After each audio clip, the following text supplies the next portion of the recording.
Ali tinha uma pergunta ali, ó, ali levantou ali. Tinha aqui primeiro, Rodrigo? Rodrigo, Desculpa. go ahead. Pergunta para o Dalton. A question to Dalton. Dois critérios para entrar na Two criteria to get into the analysis to this.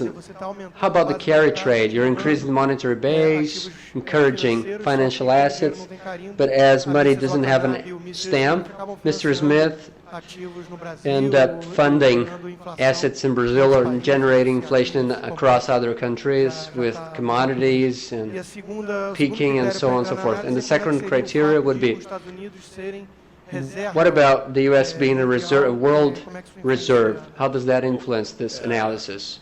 I think that truly the Fed was able to do what they wanted to, produce inflation in the rest of the world.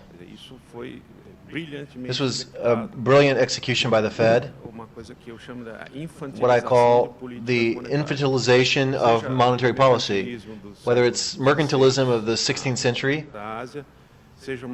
whether it's an monetary adolescence.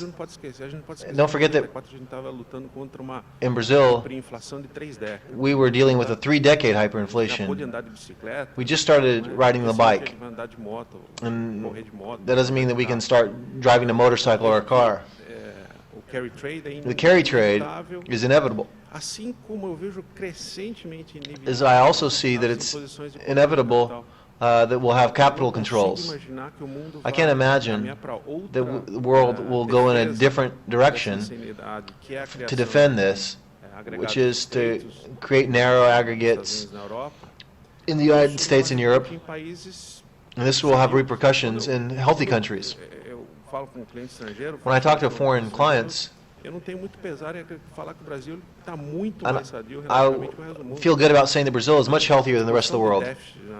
The expansion of deficit in U.S. and the UK is 12-13%. We're talking about the primary surplus dropped 1%. The supposed fiscal laxity is nothing in comparison to the rest of the world. So the carry trade will keep going as long as the system in vogue continues. It's a great opportunity for gains, financial gains. It's very hard to bet against the real, regardless of what the fiscal issues are from an intertemporal standpoint. I don't see any other options as good as the real. It's a paradise. As long as you have temporary solvents, I don't see this solvency coming to an end, unless you just have something, tremendous irresponsibility, because it would complicate political options. As incredible as it may seem, and everything is relative, the risk of a country is a relative data. There's no seal of absolute quality. 50 points over Treasury, 100 points over the Treasury. This is always relative. The basis is wrong. The carry trade is inevitable. The second point was?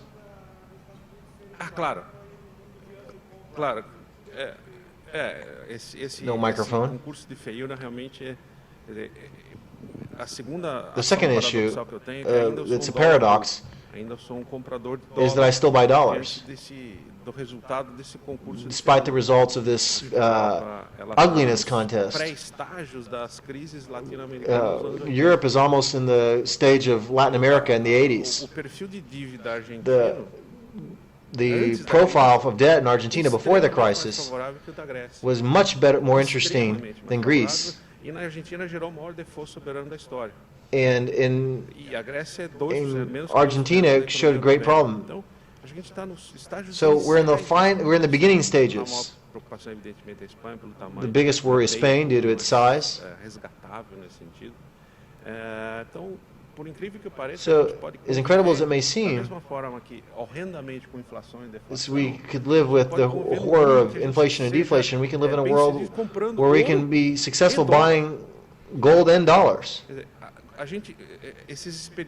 These monetary experiments produce the turning upside down of the world. We can do this test here and see that the dollar can be valued in relation to other currency and gold value as well. Antony, sobre esse ponto, você quer comentar alguma coisa? Professor, do you want to say anything about this?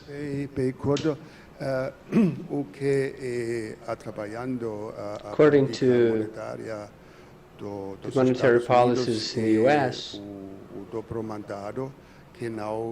there's a double mandate that they don't only need to take care of the inflation rate, but also unemployment, and unemployment is still pretty high.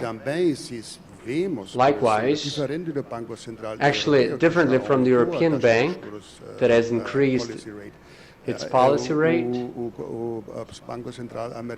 Fed will likely wait longer until they take action, because it fears to lose its independence against the Congress. That was always the argument. Oh, we need to follow the policy, otherwise we'll lose our autonomy, our independence. It sounds like a paradox. I have a different opinion on this.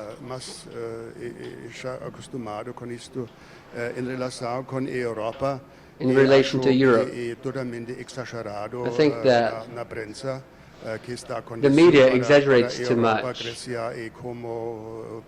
with its comments on Europe.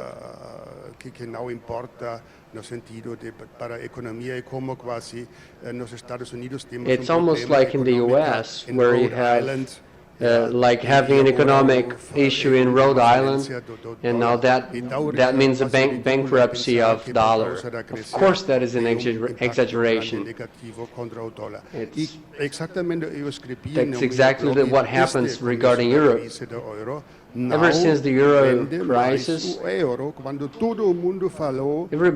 everybody said, sell your euros, I said, don't sell your euros. When it was 1.19 to real, I said, it's going to recover fully, I said.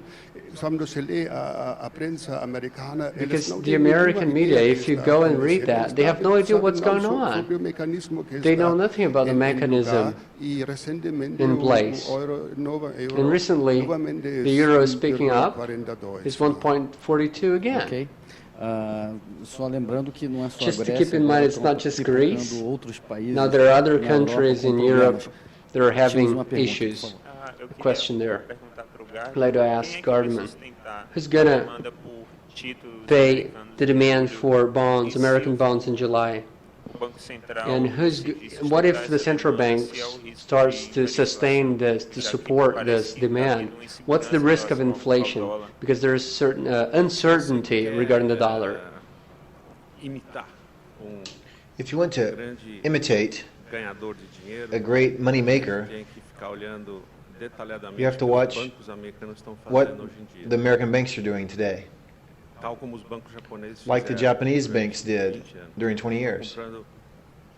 They're buying treasuries at a crazy rate. This is a way for you having funding very low and a long level of exposure, 2-3 years, and a large amount of money. I'm sure that American banks will keep buying treasuries. I would advise you to do the same as the imitator. You're going to have the stronger side of this trade. There's no question. With all the lobbying power, all the restrictions and advantages, too big to fail. This happened in Japan. We have to have a realpolitik. What are the alternatives? There are none.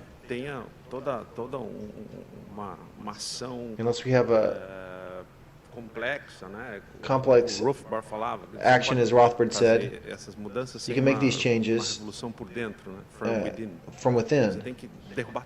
You can't do these from within. You have to knock the whole system down.